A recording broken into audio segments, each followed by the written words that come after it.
പത്തനംതിട്ട നിരണം പഞ്ചായത്ത് പ്രസിഡന്റായി സ്വതന്ത്ര അംഗം അന്നമ്മ ജോർജ് തെരഞ്ഞെടുക്കപ്പെട്ടു.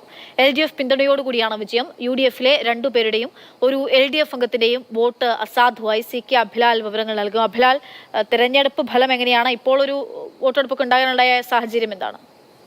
കോൺഗ്രസിന്റെ നേതൃത്വത്തിലുള്ള ഭരണസമിതിക്കെതിരെ LDF കൊണ്ടുവന്ന അവിശ്വാസം വിജയിച്ചതിനെ തുടർന്നാണ് പ്രസിഡന്റ് സ്ഥാനത്തേക്ക് വീണ്ടും തെരഞ്ഞെടുപ്പ് വേണ്ടി വന്നത്. ഇടതുപക്ഷത്തുള്ള 4 പേരുടെയും ഗ്രാമപഞ്ചായത്ത് മുൻ പ്രസിഡന്റും കോൺഗ്രസ് അംഗവുമായിരുന്ന KP പൊന്നൂസിന്റെ അടക്കം 6 പേരുടെ വോട്ട് നേടിയാണ് അന്നമ്മ ജോർജ് പ്രസിഡന്റ് സ്ഥാനത്തേക്ക് തിരഞ്ഞെടുക്കപ്പെട്ടത്. എതിർ സ്ഥാനാർത്ഥി UDF-ലെ ജോളി ഈപ്പന് 3 വോട്ടുകൾ മാത്രമാണ് കിട്ടിയത്.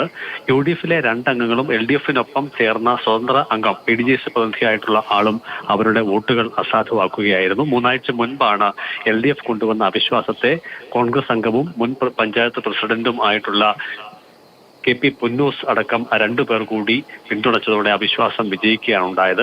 KP പൊന്നൂസിന്റെ പിന്തുണ LDF നേടിയതിൽ LDF-ൽ തന്നെ എതിർപ്പുണ്ട്. കാരണം നിരവധി സാമ്പത്തിക തിരിമറി കേസിൽ പ്രതിയായി ആളാണ് KP പൊന്നൂസ്. ഇങ്ങനെ ഒരാളുടെ പിന്തുണ നേടിക്കൊണ്ട് ഭരണം അട്ടിമറിക്കാൻ ശ്രമം നടത്തിയതുമായി ബന്ധപ്പെട്ട് നിരണം ലോക്കൽ കമ്മിറ്റിയിൽ അഭിപ്രായ ഭിന്നതകളും രൂക്ഷമായിരുന്നു.